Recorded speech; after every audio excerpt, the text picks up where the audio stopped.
ಧರ್ಮಸ್ಥಳದಲ್ಲಿ ಅಸ್ಥಿಪಂಜರ ಶೋಧ ಪ್ರಕರಣಕ್ಕೆ ಬಿಗ್ ಟ್ವಿಸ್ಟ್ ಸಿಗ್ತಾ ಇದೆ. ಧರ್ಮಸ್ಥಳದಲ್ಲಿ ಖಾಸಗಿ ವ್ಯಕ್ತಿಗೆ ಸೇರಿದ ಜಾಗದಲ್ಲಿ ಶೋಧ ಕಾರ್ಯಾಚರಣೆಗೆ ನಡೆಸೋದಕ್ಕೆ ಮುಂದಾಗಿದೆ. ತೀವ್ರ ಕುತೂಹಲಕ್ಕೆ ಇದು ಕಾರಣವಾಗಿದೆ. ಮಾಸ್ಕ್ ಮ್ಯಾನ್ ನಡೆ ಇದೀಗ ಯಾವ ರೀತಿ ಅನ್ನೋದರ ಕಡೆ ಎಲ್ಲರ ಚಿತ್ತ ನೆಟ್ಟಿದೆ. ರತ್ನಗಿರಿ ಆಯ್ತು, ಇಂದು ಕನ್ಯಾಡಿಯಲ್ಲಿ ಶೋಧ ಕಾರ್ಯಾಚರಣೆ ನಡೆಯುತ್ತಂತೆ.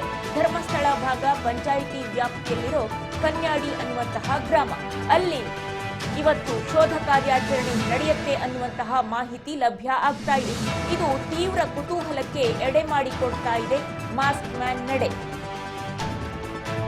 ರತ್ನಗಿರಿಯಲ್ಲಿ ಆಯ್ತು, ಇದೀಗ ಕನ್ಯಾಡಿಯಲ್ಲಿ ಶೋಧ ಕಾರ್ಯ. ನೇತ್ರಾವತಿ ಸ್ನಾನಘಟ್ಟ ಪ್ರದೇಶ ಆಯ್ತು, ಕಲ್ಲೇರಿ ಆಯ್ತು, ಗೋಳಿಯಾರ್ ಗೋಂಕ್ರಥಾರ್ ಪ್ರದೇಶ ಆಯ್ತು, ನಂತರದಲ್ಲಿ ಬಾಹುಬಲಿ ಬೆಟ್ಟ ರತ್ನಗಿರಿ ಪ್ರದೇಶ ಆಯಿತು.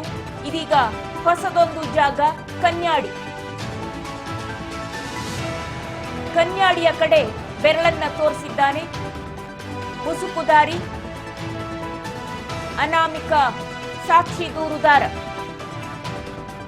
ರತ್ನಗಿರಿ ಆಯಿತು, ಇಂದು ಕನ್ಯಾಡಿಯಲ್ಲಿ ಶೋಧ ಕಾರ್ಯಾಚರಣೆ. ಧರ್ಮಸ್ಥಳ ಗ್ರಾಮ ಪಂಚಾಯತಿ ವ್ಯಾಪ್ತಿಯಲ್ಲಿರೋ ಕನ್ಯಾಡಿ ಎನ್ನುವಂತಹ ಪ್ರದೇಶ, ಅಲ್ಲಿ ಶೋಧ ನಡೆಸುವುದಕ್ಕೆ ಮುಂದಾಗಿದೆ ತಂಡ ಅನ್ನುವಂತಹ ಮಾಹಿತಿ ಲಭ್ಯ ಆಗ್ತಾ ಇದೆ.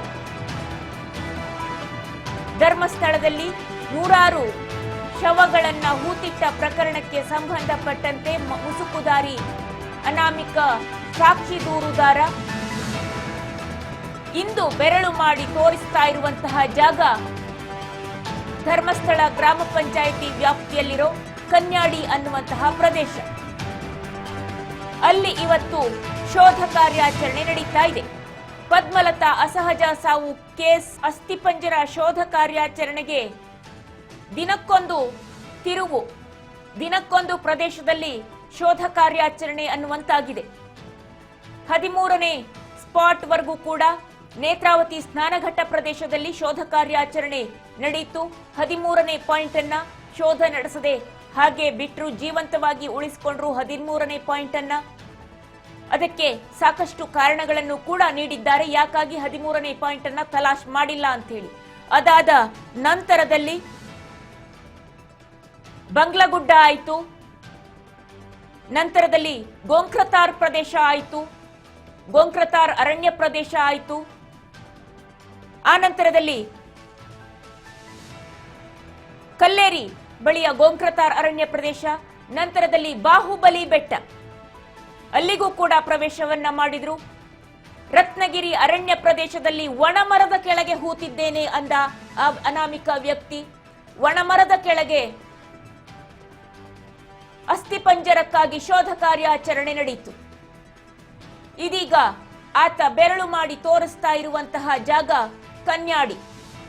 ಕನ್ಯಾಡಿಯಲ್ಲಿ ಅದೆಷ್ಟು ಕನ್ಯೆಯರ ಶವಗಳು ಸಿಗತ್ತೋ ಗೊತ್ತಿಲ್ಲ, ಅದೆಷ್ಟು ಮಹಿಳೆಯರ ಶವಗಳು ಸಿಗತ್ತೋ ಗೊತ್ತಿಲ್ಲ. ನೂರಾರು ಶವಗಳನ್ನ ಹೂತಿಟ್ಟ ಪ್ರಕರಣ ಅಂತ ಹೇಳಿ ಅನಾಮಿಕ ವ್ಯಕ್ತಿ ಹೇಳ್ತಾ ಇರುವಂತದ್ದು. ಅದಕ್ಕಾಗಿ ಎಸ್ಐಟಿ ತಂಡ ಕೂಡ ತಲಾಶ್ ಮಾಡ್ತಾ ಇದೆ. ನೂರಾರು ಸಂಖ್ಯೆಯಲ್ಲಿಯೇ ಇರಬಹುದೇನೋ. ತಾವು ದೃಶ್ಯಾವಳಿಗಳಲ್ಲಿ ಗಮನಿಸ್ತಾ ಇದ್ದೀರಿ, ಪೊಲೀಸ್ ಪಡೆ, ಸಶಸ್ತ್ರ ಪೊಲೀಸ್ ಪಡೆ ಕೂಡ ಅಲ್ಲಿ ಇದೆ, ಬೀಡು ಬಿಟ್ಟಿದೆ. ಧರ್ಮಸ್ಥಳದಲ್ಲಿ ಆ ವ್ಯಾಪ್ತಿಯಲ್ಲಿ ಪೊಲೀಸ್ ಪಡೆ ಬೀಡು ಬಿಟ್ಟಿದೆ, ಎಸ್ಐಟಿ ತಂಡ ಬೀಡು ಬಿಟ್ಟಿದೆ. ಪೊಲೀಸರಲ್ಲಿ ತಮ್ಮ ಶ್ರಮವನ್ನ ವಹಿಸ್ತಾ ಇದ್ದಾರೆ, ಕಾರ್ಮಿಕರು ಶ್ರಮವನ್ನ ಹಾಕ್ತಾ ಇದ್ದಾರೆ. ಸಮಯ, ಶ್ರಮ ಎಲ್ಲವನ್ನ ಹಾಕಿ ನೂರಾರು ಶವಗಳ ತಲಾಶ್ ನಡೀತಾ ಇದೆ. ಇನ್ನು ಪದ್ಮಲತಾ ಅಸಹಜ ಸಾವು ಪ್ರಕರಣಕ್ಕೆ ಈಗ ಟ್ವಿಸ್ಟ್ ಸಿಗ್ತಾ ಇದೆ. ಪದ್ಮಲತಾ ಸಹೋದರಿ ಇಂದ್ರಾವತಿಯಿಂದ ಎಸ್ಐಟಿಗೆ ದೂರು ದಾಖಲಾಗಿದೆ. 1976ರಲ್ಲಿ ಸಾವನ್ನಪ್ಪಿದ್ದ ಬೋಳಿಯಾರು ನಿವಾಸಿ ಪದ್ಮಲತಾ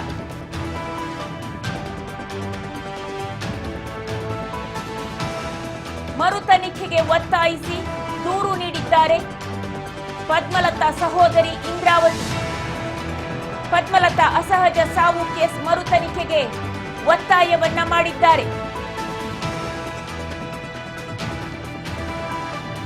ಪದ್ಮಲತಾ ಸಹೋದರಿ ಇಂದ್ರಾವತಿಯಿಂದ ಎಸ್ಐಟಿಗೆ ದೂರು ದಾಖಲಾಗಿದೆ.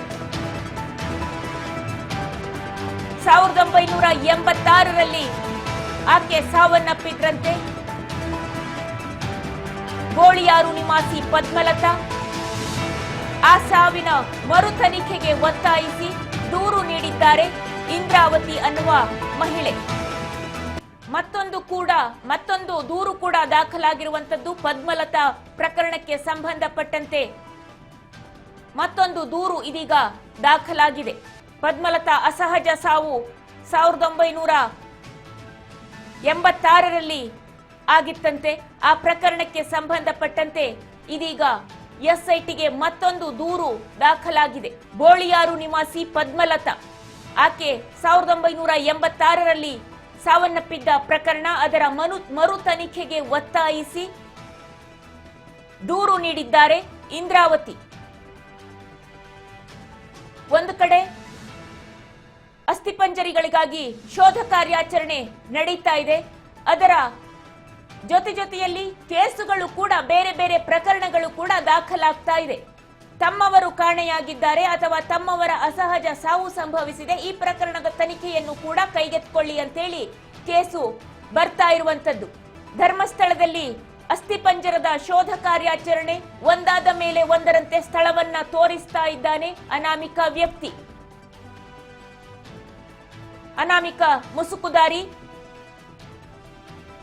ಸಾಕ್ಷಿ ದೂರುದಾರ ಒಂದೊಂದೇ ಜಾಗವನ್ನ ತೋರಿಸ್ತಾ ಇದ್ದಾನೆ. ಇತ್ತ ಕಡೆ ಬೇರೆ ಬೇರೆ ಪ್ರಕರಣಗಳು ಕೂಡ ಬರ್ತಾ ಇದೆ. ಹಳೆಯ ಪ್ರಕರಣಗಳು ಮತ್ತೆ ಮರು ತನಿಖೆಗೆ ಆಗ್ರಹಿಸ್ತಾ ಇದ್ದಾರೆ. ಮರು ತನಿಖೆಯನ್ನ ಮಾಡಿ ಅಂತ ಹೇಳಿ ದೂರನ್ನ ಕೊಡ್ತಾ ಇದ್ದಾರೆ. ಇಂದು ಧರ್ಮಸ್ಥಳದಲ್ಲಿ ಖಾಸಗಿ ವ್ಯಕ್ತಿಗೆ ಸೇರಿದ ಜಾಗದಲ್ಲಿ ಶೋಧ ಕಾರ್ಯಾಚರಣೆಯನ್ನ ಎಸ್ಐಟಿ ತಂಡ ನಡೆಸ್ತಾ ಇದೆ. ಅದು ತೀವ್ರ ಕುತೂಹಲಕ್ಕೆ ಕಾರಣ ಆಗಿದೆ. ಖಾಸಗಿ ವ್ಯಕ್ತಿಗೆ ಸೇರಿದಂತಹ ಜಾಗ, ಅದು ಸರ್ಕಾರಿ ಜಾಗವೂ ಅಲ್ಲ, ಬೇರೆ ಯಾವುದೂ ಅಲ್ಲ. ಖಾಸಗಿ ವ್ಯಕ್ತಿಯ ಜಾಗದಲ್ಲಿ ಹೇಗೆ ಶವಗಳನ್ನ ಈತ ಹೂಳೋದಕ್ಕೆ ಸಾಧ್ಯ ಅನ್ನುವಂತಹ ವಿಚಾರ. ರತ್ನಗಿರಿ ಪ್ರದೇಶ ಆಯಿತು, ಕನ್ಯಾಡಿಯಲ್ಲಿ ಶೋಧ ಕಾರ್ಯಾಚರಣೆಯನ್ನ ಮಾಡೋದಕ್ಕೆ ಮುಂದಾಗಿದೆ ಎಸ್ಐಟಿ ತಂಡ. ದೂರುದಾರನ ಸೂಚನೆಯ ಮೇರೆಗೆ, ದೂರುದಾರ ತೋರಿಸಿದ ಪ್ರಕಾರ ಎಸ್ಐಟಿ ತಂಡ ಅಲ್ಲಿ ಶೋಧ ಮಾಡೋದಕ್ಕೆ ಮುಂದಾಗಿದೆ, ಕನ್ಯಾಡಿ ಅನ್ನುವಂತಹ ಪ್ರದೇಶದಲ್ಲಿ.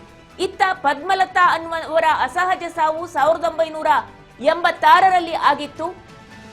ಅದು ಅಸಹಜ ಸಾವಾಗಿತ್ತು. ಕೊಳೆತ ಸ್ಥಿತಿಯಲ್ಲಿ ಶವ ಪತ್ತೆಯಾಗಿತ್ತು. ಆದರೆ ತಮ್ಮ ತಂಗಿಯದ್ದೇ ಶವ ಅಂತೇಳಿ ತಾವು ಗುರುತಿಸಿದ್ದೆವು. ಹೇಗಂದ್ರೆ ಅವರು ತೊಟ್ಟಂತಹ ಬಟ್ಟೆ, ಕೈಗೆ ಕಟ್ಟಿದಂತಹ ವಾಚಿನಿಂದಾಗಿ ಆಕೆ ತಮ್ಮ ತಂಗಿ ಅನ್ನೋದನ್ನ ಗುರುತಿಸಿದ್ದೆವು, ಪದ್ಮಲತಾ ಅಂತ ಹೇಳಿ. ಆದರೆ ಅದು ಸಾಕ್ಷಿ ಕೊರತೆಯಿಂದಾಗಿ ಕೇಸು ನಡೆಯಲಿಲ್ಲ. ಆರೋಪಿಗಳು, ಅಪರಾಧಿಗಳು ಯಾರು ಅನ್ನುವುದನ್ನ ಪತ್ತೆ ಹಚ್ಚೋದಕ್ಕೂ ಕೂಡ ಸಾಧ್ಯ ಆಗಿಲ್ಲ. ಹಾಗಾಗಿ ಆ ಪ್ರಕರಣವನ್ನ ಈಗ ಮತ್ತೊಮ್ಮೆ ಮರು ತನಿಖೆ ಮಾಡಬೇಕು ಅಂತ ಹೇಳಿ ದೂರನ್ನ ನೀಡಲಾಗಿದೆ.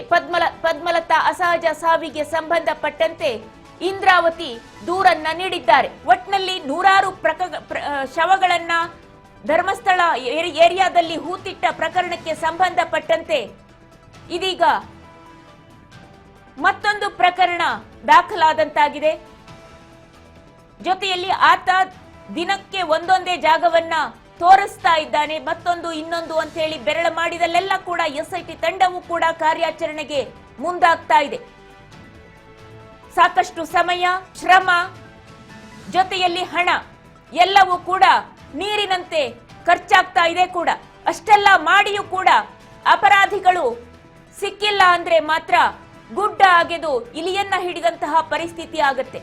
ಇಷ್ಟೊಂದು ಸಮಯ, ಶ್ರಮ, ಹಣ ಎಲ್ಲವನ್ನ ವ್ಯಯಿಸಿದ ಮೇಲೆ ಅಪರಾಧಿ ಖಂಡಿತವಾಗಿಯೂ ಸಿಗಬೇಕು ಅನ್ನುವಂಥದ್ದು ಎಲ್ಲರ ನಿರೀಕ್ಷೆ. ಅಪರಾಧಿ ಸಿಗಲೇಬೇಕು, ನೂರಾರು ಶವಗಳು ಕೂಡ ಸಿಗಬೇಕು. ಆತ ಹೇಳಿದ ಪ್ರಕಾರ ಅಸ್ಥಿಪಂಜರಗಳು ನೂರಾರು ಸಿಗಬೇಕು. ಯಾಕೆ ಸುಖ ಸುಮ್ಮನೆ ನೆಲವನ್ನ ಅಗಿತಾ ಇದ್ದಾರಾ? ಪೊಲೀಸರು, ಎಸ್ಐಟಿ ತಂಡ, ಕಾರ್ಮಿಕರು ಎಲ್ಲರೂ ಸೇರ್ಕೊಂಡು ಆ ಭಾಗದ ಎಲ್ಲ ಪ್ರದೇಶವನ್ನು ಕೂಡ ಅಗೆದು ಬಗೆದು ತೆಗಿತಾ ಇದ್ದಾರೆ. ಅತ್ತ ಇತ್ತ ಸುತ್ತ ಮುತ್ತ ಅಸ್ಥಿಪಂಜರ ಸಿಗತ್ತಾ ಅನ್ನೋ ಅನುಮಾನ. ಆದರೆ ಅನುಮಾನಕ್ಕೆ ಎಡೆ ಇಲ್ಲದಂತೆ ಅಸ್ಥಿ ಪಂಜರಗಳನ್ನ ತೆಗೆದು ತೋರಿಸಬೇಕಾಗತ್ತೆ ಇವಾಗ. ಇಲ್ಲವಾದ್ರೆ ಪ್ರಕರಣವನ್ನ ದಿಕ್ಕು ತಪ್ಪಿಸಿದ ಅಥವಾ ಸುಳ್ಳು ಮಾಹಿತಿ ಹೇಳಿದ ಆರೋಪ ಯಾರು ದೂರುದಾರ ಇದ್ದಾರೋ ಅವರ ಮೇಲೆ ಹೋಗುವಂತಹ ಆ ಆರೋಪಗಳು ಅವರ ಮೇಲೆ ಬರುವಂತಹ ಪ್ರಮೇಯ ಉಂಟಾಗಬಹುದು. ಇನ್ನು ಜಿಪಿಆರ್ ಅನ್ನ ತರಿಸ್ಕೊಳ್ಳೋದಕ್ಕೆ ಕೂಡ ಮುಂದಾಗಿದ್ದಾರೆ. ಯಾಕೆಂದ್ರೆ 20 ವರ್ಷಗಳ ಕೆಳಗೆ ತಾನು ಹೂತಿಟ್ಟಿದ್ದಂಥದ್ದು, ಹಾಗಾಗಿ ತನಗೆ ಎಲ್ಲೋ ನೆನಪು ಹೆಚ್ಚು ಕಡಿಮೆ ಆಗಿರ್ಬೇಕೇನೋ, ಇನ್ನು ಆಳಕ್ಕೆ ಇರಬೇಕೇನೋ, ಹೊಸ ಮಣ್ಣು ಬಂದು ಕೂತಿದೆ, ಹಾಗಾಗಿ ಅಷ್ಟೊಂದು ಇನ್ನು ಡೆಪ್ತ್ ಆಗಿ ಇರಬಹುದು. ಆ ಸಂದರ್ಭದಲ್ಲಿ 4, 5, 6 ಅಡಿಯನ್ನ ತೆಗೆದಿದ್ದು ಈಗ 10-12 ಅಡಿ ಆಗಿರಬಹುದು. ಹಾಗಾಗಿ ಇನ್ನು ಕೆಳಗಡೆ ಇರಬಹುದು. ಹಾಗಾಗಿ ಜಿಪಿಆರ್ ತರಿಸಿ ಅಂತ ಆತ ಮನವಿ ಮಾಡಿದ. ಆತನ ಮನವಿಯ ಮೇರೆಗೆ ಈಗ ಜಿಪಿಆರ್ ಅನ್ನ ತರಿಸೋದಕ್ಕೆ ಕೂಡ ಎಸ್ಐಟಿ ತಂಡ ಮುಂದಾಗಿದೆ.